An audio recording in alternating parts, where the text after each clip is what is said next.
আমি লিখে দিতে পারবো না, এটা হচ্ছে কিয়ামতের ময়দান। তো হিসাব কিতাব হয়ে গিয়েছে, আমার বাপুর হিসাব হয়নি, যেহেতু লিখে দিতে পারবো না। আম্মা জান তুমি ছেলের কষ্ট দেখতে পারতে না, ছেলে খাওয়াতে দোয়াতে ডাক্তার বুদ্ধি করতে এত ভালোবাসতে, তোমার ছেলে জাহান্নামের মধ্যে থাকবে, ও আমার আম্মা জান তুমি কি করে সহ্য করবে? না আমার হক ছিল, কর্তব্য ছিল, করেছি, কিন্তু তোমার হক আমাদের দেখভাল করার জন্য সেহেতু আমরা লিখে দিতে পারবো না। এই আম্মা জানের কাছে গিয়েছে, আব্বা জানের কাছে গিয়েছে, ছেলে ফুলের কাছে গিয়েছে, কেউ একটাই নাকি দিতে চায় না। মানুষ মানুষের প্রতি রহম হচ্ছে না। আজকাল বাজারে কি হচ্ছে জানো? দুনিয়াবি মহাব্বত, দুনিয়াবি ভালোবাসা এত হয়ে গেছে মানুষের মধ্যে। আজ জানো কামড়ানো হারাম হালাল জায়েজ না জায়েজ সব কিছু আর করতে পারছে না, খালি উপার্জন করছে। সে যেই টাকা করে কেন দুনিয়ার এত ভালোবাসছে। আল্লাহ বলছে যে দুনিয়াকে ভালোবাসবে তার জন্য আখিরাতটা মাইনাস, আখিরাতটা তার জন্য ফাঁকা। আচ্ছা আখিরাত চাইবে সে দুনিয়ায় কোনদিন সে ওইরকম বলা চাইবে না, আজরাম সন্ধান করবে না, হালাল হারাম বেঁচে চলবে। সে দুনিয়ার মায়াবতা তার মধ্যে নাই, তার আখিরাতের চিন্তা ভাবনা। তাহলে আখিরাতের ছিলাম ও পাঠকরি যা কিছু করছি না কেন, এই দুনিয়াটা আল্লাহ দুনিয়াটা বলা হচ্ছে যে একটা সুন্দরী মেয়ে নেয়, একটা সুন্দরী মেয়ে। তা বলছো ওই সুন্দরী মেয়েটা তোমার কি নয়, ও অপরের স্ত্রী। তুমি কেন তার প্রেমে ল্যাক করছো? ওটা তোমার হবে না। তাহলে দুনিয়াটা তোমার নয়, চিরস্থায়ী নয়। কেন তুমি দুনিয়া কথা পাগল হচ্ছে? চিন্তা করো। আজকে আমরা সেই দুনিয়া আমাদের মধ্যে ভ্রাতৃত্ব, ভালোবাসা, আন্তরিকতা, যেগুলো আল্লাহ নবী সুন্নাতের মধ্যে বলছে যে মানুষকে দেখো, মানুষের সেবা মানে আমার সেবা করা হবে। কথা বুঝছো? আল্লাহ রাব্বুল আলামিন বললেন একটা বান্দাকে, ও বান্দা, ও বান্দা, ও বান্দা জেনে নাও, শুনে রেখে আমি ছিলাম, ক্ষুধার্ত ছিলাম, তুমি বান্দা আমাকে খেতে দাওনি কেন? বান্দা বলছে তুমি তো সৃষ্টিকর্তা, তুমি তো আল্লাহ, তুমি তো রব, আমি বান্দা হয়ে আপনাকে কি করে খেতে দেব? আল্লাহ বললেন ওরে বান্দা জেনে রেখে দে, শুনে রেখে দে, যদি তুই দুনিয়ার মধ্যে আমার বান্দা ক্ষুধার্ত ছিল, ভুখা ছিল, ওকে যদি খাওয়াতিস আমাকে খাওয়া হতো। প্রতিটা জিনিস বান্দার সঙ্গে যারা বাজে করে আল্লাহ জব নবীর উপর বলা হয়েছে যে আমাদের ভালোবাসা মহব্বত আগে করো। আল্লাহ তো বলেনি যে নবীর বান্দা আমার করো, তারা আল্লাহ মানুষের সঙ্গে সম্পর্ক, এতিম গরিব মিসকিন তাদের আগে রাখে। আল্লাহ রাব্বুল আলামিন বললেন ও বান্দা জেনে শুনে রেখে দে, আমি তৃষ্ণার্ত ছিলাম, আমাকে একটু পানি দিস না। বলে তুমি রব্বুল আলামিন আপনাকে কি করে পানি দেব? বলে দুনিয়ার মধ্যে একটা ব্যক্তি আমার বান্দা তৃষ্ণার্ত ছিল, তাকে তুই পানি খাওয়াসনি, ওকে যদি পানি না দিস আমাকে পানি খাওয়ানো হতো। প্রতিটা কথা বান্দার সঙ্গে, বান্দার সঙ্গে কথাটা বলছো। ও বান্দা, ও বান্দা ও বান্দা শুনে দে, আমি পীড়িত অবস্থায় ছিলাম, রোগগ্রস্ত অবস্থায় ছিলাম, তুই আমাকে দেখতে আসিস না। ওরে বান্দা, বলে রব্বুল আলামিন আপনি তো রব, আপনি তো আল্লাহ, আপনি রোগ থেকে মুক্তি দেওয়া, তাহলে আমরা কি করে আমরা দেখতে আসবো? ওরে বান্দা জেনে রেখে দে, শুনে রেখে দে, আমার বান্দা একটা পীড়িত অবস্থায় ছিল, দুনিয়ার মধ্যে রোগগ্রস্ত অবস্থা ছিল, তাকে যদি দেখতে যেতিস আমাকে দেখতে আসা হতো। আমরা অসুস্থ হলে দেখতে যাই? কোনোদিন যাই না। আশপাশে কোথায় 10 টাকা চেয়ে বলবে বাবা আশপাশে গিয়ে তাহলে আজকে আমরা যে জলসা শুনছি, এত জলসা শুনছে আমল করি না। কথাটা বুঝতে খতম আল্লাহু আলা কুলুবিহিম ওয়া আলা সামঈহিম ওয়া আলা আবসারিহিম গিশাওয়াতুন ওয়া লাহুম আযাবুন আযীম। আমাদের কলবের মধ্যে আল্লাহ নূর মেরে দিয়েছে। আমরা দুনিয়ার খারাপ কাজে সব সময় লেগে রয়েছি, সেই পরিবেশটা আমাদের অন্তর মধ্যে শিখে ভালো মন্দ কিছু হয় না। কানে মধ্যে চোখে পর্দা পড়ছে, আমরা শুনেও শুনতে হয় না, বুঝেও হয় না, আমরা সেটা করি না। সেই জন্য বান্দার সঙ্গে আল্লাহর একটা সম্পর্ক এই ভাই বান্দাকে সেবা করতে হবে, বান্দাকে এতে গরিব মিসকিনদেরকে ভালোবাসতে হবে, তাদের পিতা সাহায্য করতে হবে। এইটাই তো ধর্ম।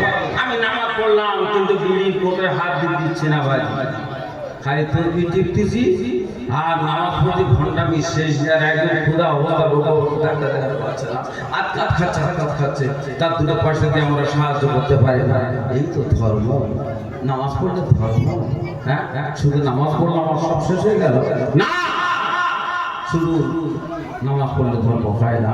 তাই যেমন বলছিলাম যে কারোর কাছে তাহলে একটা মানুষকে কিন্তু সাহায্য করছে কিরকম কাঁদতে কাঁদতে কাঁদতে কাঁদতে কাঁদতে যখন ছুটে চলে আসে জাহান্নামে যেতে হবে, একদিন সব আমার কেউ দিল না এই বলে যখন ছুটে আসে আল্লাহর একটা বান্দা করে দাঁড়িয়েছিল, দেখছেন আল্লাহর বান্দাটা কাঁদতে কাঁদতে ছুটে আসছে।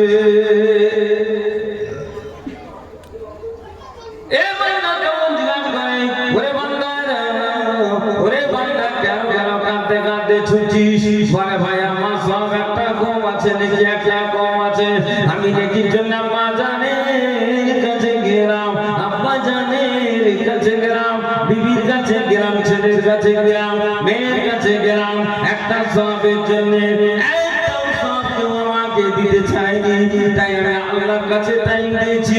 এই টাইমের মধ্যে আল্লাহর কাছে পৌঁছাতে হবে, আমার তো জাহান্নামে যেতে হবে। এই বান্দা তখন দাঁড়িয়ে চিন্তা করলেন, আমি তো অনেক গুনাহ করেছি,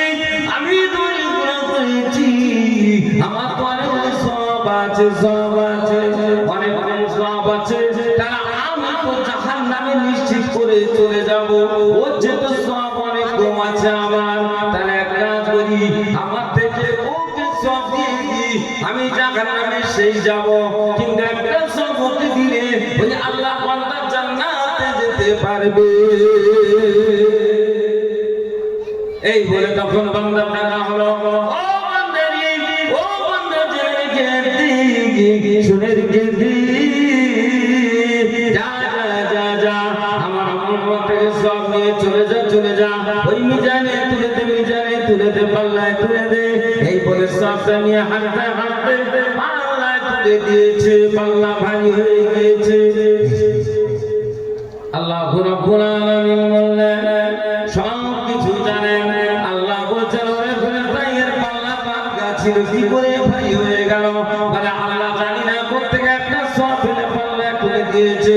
বলে ডাকা করতে ডাক, ওই বান্দা ডাকার পরে বান্দাকে বলছে, ও বান্দা এই কিয়ামতের ময়দানে, মুসিবতের ময়দানে সবাই জানসি করতে থাকে, আমার চোখের পানি কারণটা পর্যন্ত হাঁটু পর্যন্ত থুতনি পর্যন্ত হয়ে যায়। এই সময়কে সব দিয়েছে। বলে আল্লাহ রাব্বুল আলামিন, ওই আপনার একটা বান্দা তার অনেক সওয়াব কম আছে, তাই আমার একটা সওয়াব দিয়ে দিল। বলার পরে আল্লাহ বলল, যা ফেরেশতা ওই বান্দাটাকে ডেকে আন, ওই বান্দাকে ডেকে আনা হলো। আল্লাহ বলছে, হারে বান্দা, এই মুসিবতের জায়গা, এই কিয়ামতের ময়দানে কেউ কেন তোর সওয়াব দেয় না, তুই কিভাবে সওয়াব দিবি বল? তুই সওয়াব কি করে দিবি? তবে আল্লাহ রাব্বুল আলামিন একটা সওয়াবের জন্য যদি জাহান্নামে যায়, আমার তো অনেক সওয়াব কম, আমি তো অনেক গুনাহ করেছি আল্লাহ, আমি তো জাহান্নামে সেই যাব যখন, তাহলে আল্লাহর একটা বান্দা উপকৃত আমার জন্য এই সব দিয়ে দিয়েছি।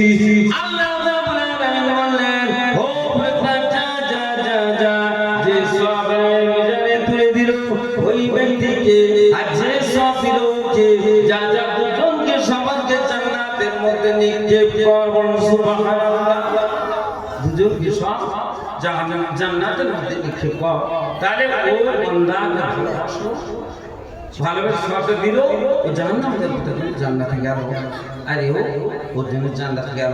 তা আমরা মানুষ উপমা হলো যে আমরা মানুষ কোনো মানুষের সাহায্য করতে চাই না, আরো তার কি করে বলে বলে ওই বাস্তবতা কিনে নেবো, নিলে আমার বেশ জায়গাটা বেশ চৌচুকলা হবে, তার কি করে তুলে দিতে হয়, কি করে নিতে হয়, এটা আমাদের ভালো জানা আছে। কথা বলছি, সে রাস্তা বাস করবে, রেল লাইনে বাস করবে, যেটা বাস করবে আমার দেখার দরকার নেই। এটা ইসলামী কালচার না, ইসলামী বলা হচ্ছে নীতি নয়, ইসলাম পড়ছে না। সেই জন্য বলছি বাবাজিরা, আমরা সবাই সুন্নাতের তরিকা মতো চলার চেষ্টা করব, নবীর আদর্শের দিকে লক্ষ্য করে চলবো। নবীর আদর্শ সম্পর্কে বলতে গেলে অনেক অনেক সময় যাবে। তা আদর্শ আর আমাদের আদর্শটা আকাশ পাতাল তফাৎ। সেই আদর্শ অনুসরণ করে চললে কোনোদিন আমাদের উপরে মুসিবত আসবে না। সেই জন্য বলছি, আজকে যে এই আমাদের নামাজ, রোজা, টুপি লোক এত জানতো না, কথা বলছি। আমাদের মুজাদ্দিদ জামান আবু বকর সিদ্দিক রাহমাতুল্লাহ আলাইহি তিনি আজকে বলা হয়েছে শিখিয়েছেন। বিভিন্ন জায়গায় আমি টুরিস্ট দেখেছি, বলছে এখানে মাদ্রাসা করে গিয়েছে ফুরফুরা শরীফ আবু বকর সিদ্দিক রাহমাতুল্লাহ আলাইহি, এই মসজিদটা করেছে বলা চলে ফুরফুরা শরীফ আবু বকর সিদ্দিক রাহমাতুল্লাহ আলাইহি, এই ছোট হুজুর করেছে, হুজুর করেছে। তারা দ্বীন ইসলাম প্রচারের জন্য বিভিন্ন জায়গায় টাকা ঘাটে টাকা খরচ করে মসজিদ, মাদ্রাসা, নামাজ আজকে শিখে দিয়ে গিয়েছে। আমরা সেই দাদা হুজুরের সিলসিলা হেফাজতুল্লাহ মাদ্রাসা আজকে চর্চা কায়েম করেছে। তাহলে আমাদের উচিত হলো এই মাদ্রাসাকে উন্নতি করা দরকার। এখান থেকে হাফেজ হচ্ছে, কত বড় না কথা বলা হচ্ছে যে আব্বা জান আম্মা জানতো তারা শেখালো, তারা বলা হচ্ছে কিয়ামতের দিনে তাদের মাথায় দাঁত বানানো হবে। এবং আমি যদি একটা হাফেজের সাহায্য করে হাফেজ পড়ে আমারও কিয়ামতের ময়দানে মাথা তাজ দিয়ে বলা হয়েছে তাজ জান্নাতি কাজ দেওয়া হবে। সেরকম আমরা প্রচেষ্টা চালাবো যে আজকে কিন্তু আমার কাছে একটা কথা আছে, শুনলে আমাদেরকে মনে করবেন যে আমরা হাফেজ অনেক হচ্ছে, বাবা হাফেজের মতো হাফেজ করিয়ে আসুন, কেন একটু খরচা করতে হবে, তাদের জেনারেল শিক্ষা হাফেজ, তারা যেন হাফেজ করে যেন ডাক্তার, ইঞ্জিনিয়ার, আজকে থেকে সব জায়গার মাইনার, বড় বড় অফিসার, আদালতের সব মুসলিম আর নাই, আস্তে আস্তে লুপ্ত হয়ে যাচ্ছে। আমাদের মতো মেধাবী ছাত্র আছে, এই হাফেজের মধ্যে ছাত্র আছে, হাফেজ পাস করে জেনারেল লাইনে খরচা করলে সঠিক জায়গা ডাক্তার, ইঞ্জিনিয়ার হতে পারে। আজকে আমরা ছুটে যাবো একটা অফিসে, একটা বিপদে পড়ে সে কিন্তু আমার ক্ষতি করার চেষ্টা করবে। সেই জন্য বলছি যে আমরা সবসময় ছেলে ফুলেদের সুশিক্ষিত করবো, সুশিক্ষিত করবো, সমাজ যেন কাজে আসে। কথাটা বলতে সরকার জারিয়া, সরকার জারিয়া আমার ছেলে চিটিং হবে না, স্বচ্ছ ছেলে যাই পারে। আল্লাহ ওলিরা তারা ইবাদত করেছিল, কত কষ্ট করে তারা ইবাদত করেছিল, ইবাদত করে তারা আল্লাহকে পেয়েছে। দিন দান তারা দুনিয়ার ভালোবাসা, দুনিয়ার মহব্বত, দুনিয়ার সবকিছু তারা ত্যাগ করে একমাত্র আল্লাহ প্রেমে তারা পাগল, আল্লাহ প্রেমে তারা পাগল। আজকে বলেছে লায়লা মজনু, বলবে আমরা স্টেজে লায়লা মজনু করছি, এটা কিন্তু খারাপ না। এই ব্যাংকটা জানে না বলে বলছে সিনেমা হচ্ছে কি না বানিয়েছে লায়লা মজনু। লায়লা মানে কি আর মজনুটা মানে জানা যায়? লায়লা মানে রাত আর মজনু মানে দেওয়ানা। আল্লাহ তারা সব সময় চিন্তা করে কখন রাত আসবে, রাতের পাগল, পাগল মানে মজনু। আর রাত বলা হচ্ছে লায়লা, লাইলাতুল আসরা, লাইলাতুল কদর, সব এগুলো বলে না, তা লায়লা মানে রাত। সেই তো ওরা বলছে লায়লা মজনু, মজনু কিরকম লাইলাকে ভালোবাসে। আল্লাহর ওলিরা কি করে কখন রাত আসবে, সারা রাত জেগে ইবাদত তারা করবে। আল্লাহর ওলিরা কথা বলছো। আজকে একটা কথা বলছিল একজন, আমি শুনছিলাম যে নিজামুদ্দিন আউলিয়া সে ডাকাত আবার ওলি হয়েছে নাকি, কি অবস্থা দেখো।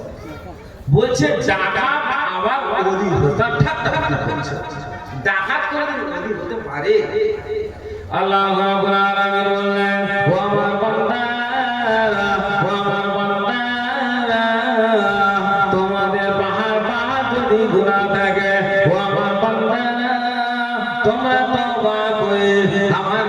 দুটো হাত নিয়ে যার করে কাঁদো।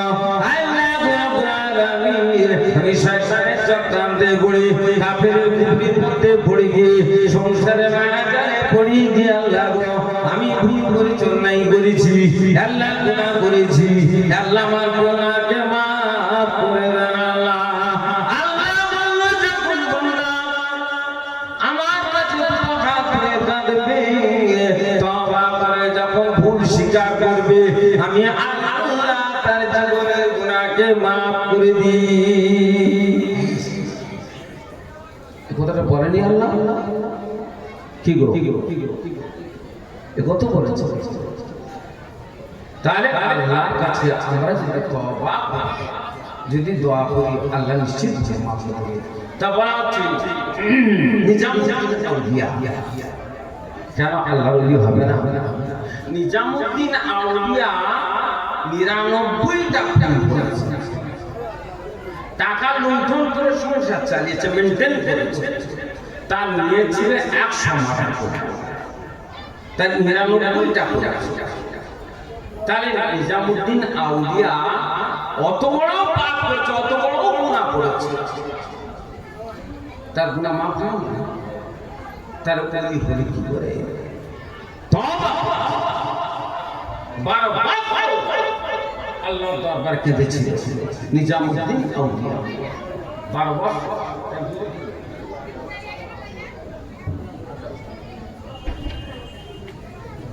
তা বারবার তারে এখানে সাপ ওই একজন রাস্তা দাঁড়িয়েছেন 100টা ফোন করার জন্য, ওই জায়গাটাতে বলেছে সাপদিন আল্লাহর ওলিও নিয়ে আসছেন, লোক পুরো লোক।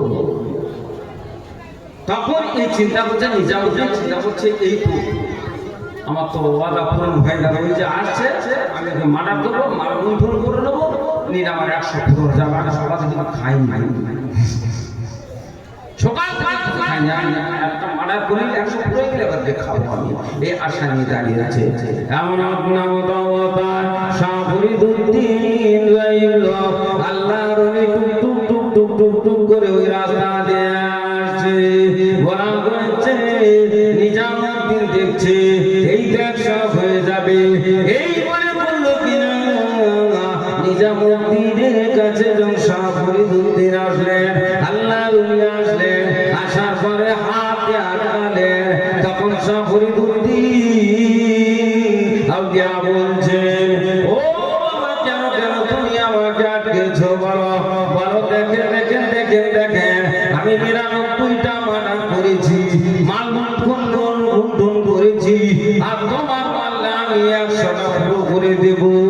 এই বলে দেখি কি আছে পোল্লার মধ্যে, পোল্লার মধ্যে খুলে দেখলেন পোল্লার মধ্যে একটা লোটা আছে আর মশলা আছে, আর বলা হয়েছে সামানপত্র দুতে বন্যা রয়েছে, এইভাবে রয়েছে 2-3টে। বলে আর কিছু নাই, আর কিছু নাই। বলে না না আমার কাছে নাই। বলে হ্যাঁ আর কিছু আছে, কি বলো বলো। বলছে আমার কাছে থাকা দুটো জিনিস আছে, আমার কাছে দুটো জিনিস আছে, আল্লাহ রাসূল আছে। কি আছে? আল্লাহ এবং আল্লাহ রাসূল আছে। এই মুসাল্লা বন্যা এই সব আছে, আমার সমানপত্র পার্টি এছাড়া কিছু না। নিজামুদ্দিন বলছে ও শুনে রেখে দাও, আমি এইভাবে মানুষকে মেরে 99টা তোমাকে মারলে 100টা হয়ে যাবে। এই বলার পরে তখন নিজাম তখন বলা হচ্ছে যে ফরিদুদ্দিন আউলিয়া বলছে ও ভাই রেখে দাও, তুমি শুনে রেখে দাও, তুমি যে মানুষ মার্ডার করছো, তুমি যে টাকা পয়সা নিয়ে বিবিকে খাওয়াচ্ছ, ও ভাই নিজামুদ্দিন তোমার কি অন্তরে ভয় নেই আল্লাহ? তোমার কি গুনার ভয় নেই? তোমার কি হাসর ময়দানের ভয় নেই? তোমার কি জাহান্নামের একটু ভয় হয় না, অনুশোচনা হয় না? তুমি চলে গেলে আল্লাহ কাছে কি জবাব দিতে হবে? তুমি কি জবাব দেবে? তা বলছে দেখো যাদের জন্য উপায় করছো বিবি বাচ্চাদের জন্য, কিন্তু যা কিয়ামতের ময়দানে হাসরের ময়দানে কেউ তোমার ভাগ্য হবে না, বিবি হবে না, ছেলে হবে না, কেউ হবে না। বলে হ্যাঁ কেন হবে না? হ্যাঁ অবশ্যই হবে, অবশ্যই হবে। আমি তাদের উপায় করে খাচ্ছি, কেন আমার গুনার ভাগ্য হবে না?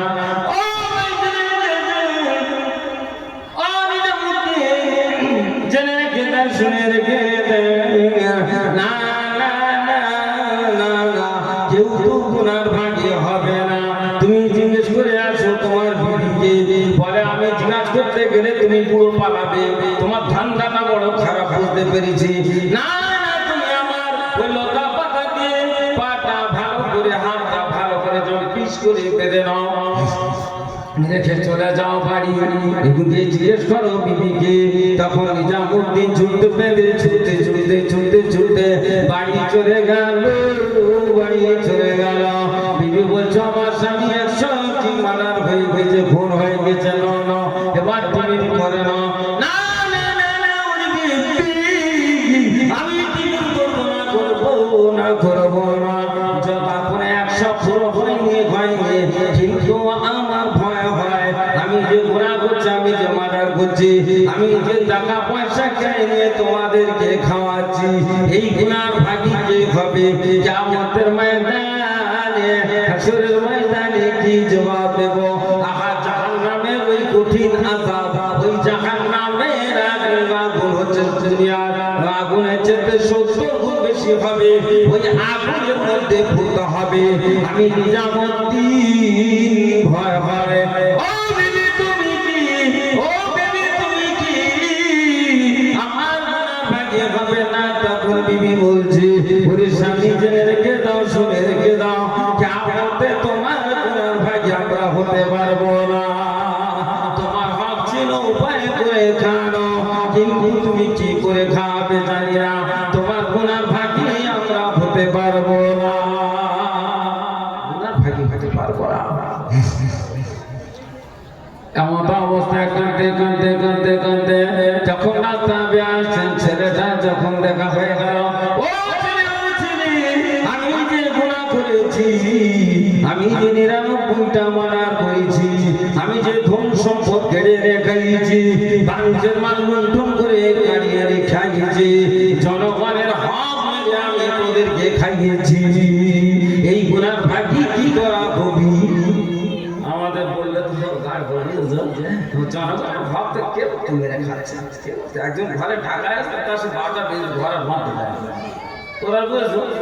বিধবা ভাতা, বাপ তো ভাতা, আরে কোপানে হাত গুলো রে, তুই 7,000 টাকা বাকি করে 1,000 দিচ্ছিস, রে কোপানে হাত গুলো তুই তো কোনো করে টাকা পাচ্ছিস, আমরা করিয়ে দিচ্ছি বলে তুই তো পাচ্ছিস।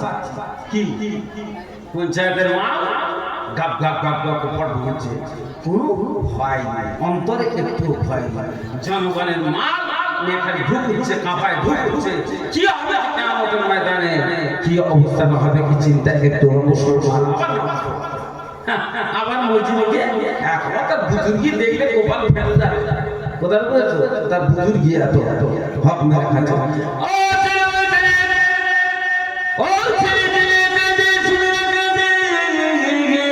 আমি তো জনগণের মানে রেখেছি, কিয়ামতের ময়দানে, হাসরের ময়দানে আমার জবাব দিতে হবে। ও ছেলে, তুমি কি ভাগীদার হবে?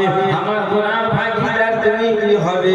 ছেলে বলছে, না না না না না না, আমি তো গুনার ভাগীদার হব না। আমরা শুনলে কি আর বাজি, একটা মা তো মারা পুরু পুরু পুরু বেকার কথাটা কোথাও এমন অবস্থা, তখন ছুটতে ছুটতে ছুটতে ছুটতে ছুটতে ছুটতে ছুটতে ওই বলা হয়েছে শাহ ফরিদউদ্দিন আউলিয়ার কাছে গিয়ে দেখে না পাকা অবস্থায় পড়ে রয়েছে। তখন ছট ছট ছট ছট করে নিজামুদ্দিন কাঁচা ওই বাঁধনটা খুলে দিল, বাঁধনটা খুলে দিয়ে পায়ে ধরলো, জড়িয়ে ধরলো, আর নয় বিয়াম করতে লাগলো। হুজুর, ও হুজুর, আমি ভুল করেছি, আমি জানি না ওইটা মার্ডার করেছি, আমি জানি না জানি না জানি না, আমি চিন্তা করেছিলাম বেটা ছেলে বউ সবাই আমার ভাগীদার হবে, কিন্তু কেউ তো গুনার ভাগীদার হচ্ছে না, হচ্ছে না। তারা আমার টাকায় অ্যাশ করেছে, করেছে, জমিদারি করেছে, আর আমি খালি মানুষের মেরে মেরে মাল ঘুরে এনেছি। ও আল্লাহ ফরিদুদ্দিন শাহ ফরিদুদ্দিন, ও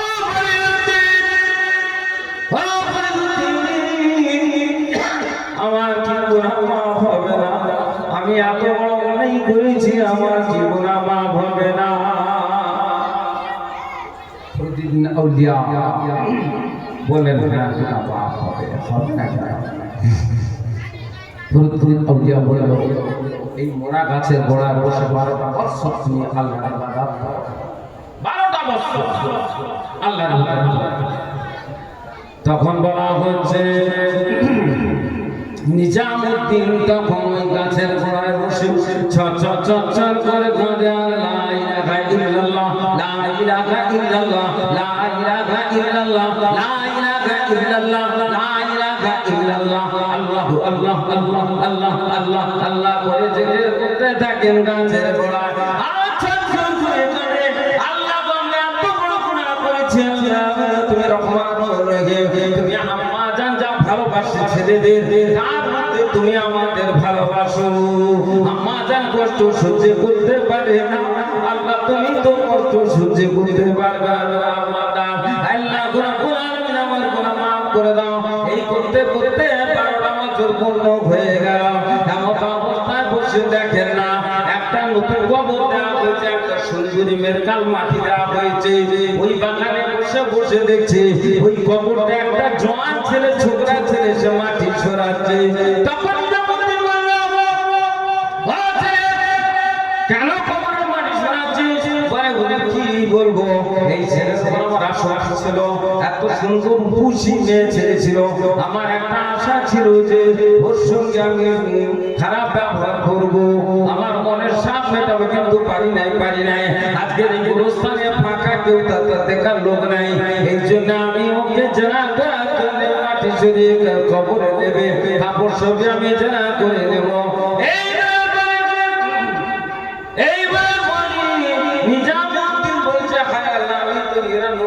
মার্ডার করেছি, এর মার্ডার করলে আমার 100 হয়ে যাবে, তারপর যা হবে সেই জন্য গুনাহগার। এই করে বলল কিনা তার বাড়িটা নিয়ে উলঙ্গ তার বাড়িটা নিয়ে তার ঘাড়ে চাপিয়ে দিল, তুফান হয়ে গেল, ছটপট ছটপট ছটপট ছটপট করতে করতে ইন্তেকাল করে গেল।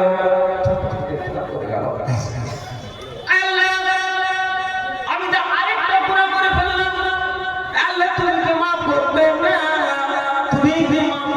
আল্লাহর কাছে কাঁদছে, জিকির করছে, আল্লাহ হয়তো আমার গুনাহ মাফ হবে না, আমার গুনাহ মাফ হবে না, এই বলে তিনি কাঁদছে। আল্লাহর কাছে কাঁদছে। এমন অবস্থায় নিজামুদ্দিন যখন কাঁদছেন, ফরিদুদ্দিন আউলিয়া এসে গেল, এসে বলছে দেখো তুমি উপরের দিকে গিয়ে তাকিয়েছো, বলছো আমার পীর, না আমি এত গুনাহ করেছি, লজ্জায় থেকে গুনাহ করতে পারি নাই, আমি আল্লাহর কাছে কাঁদছি নিচের দিকে তাকিয়ে। ও গুনাহ করছে। ফরিদুদ্দিন বলল যে বাবা তুমি একবার উপরের দিকে যে দেখো, উপরের দিকে যে দেখলো, দেখে না মারা গাছে পাতা ফল পড়ে গিয়েছে। তখন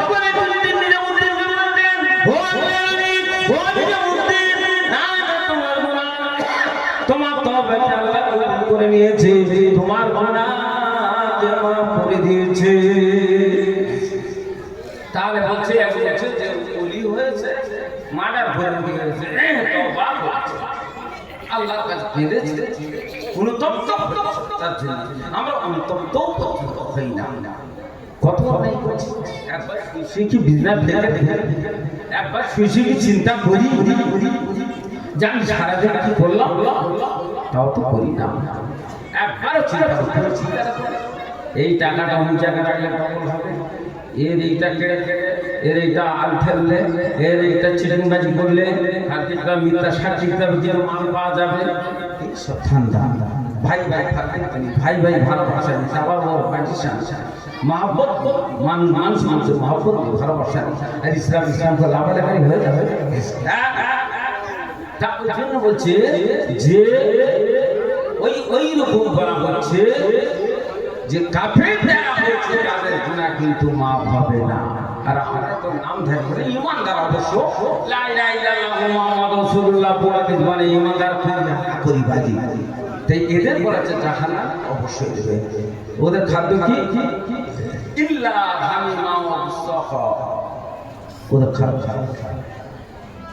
বলা আছে প্রবাহিত রক্ত গন্ধময় রক্ত ওদেরকে খাওয়া হবে। ইন্না শাজারাতাল তামরাসি, বলা আছে তিতো গাছ ওইটা ওদেরকে জোর করে খাওয়া হবে জাহান্নামে। তাহলে আমরা বললাম আমানতু বিল্লাহি ওয়া মালাইকাতিহি।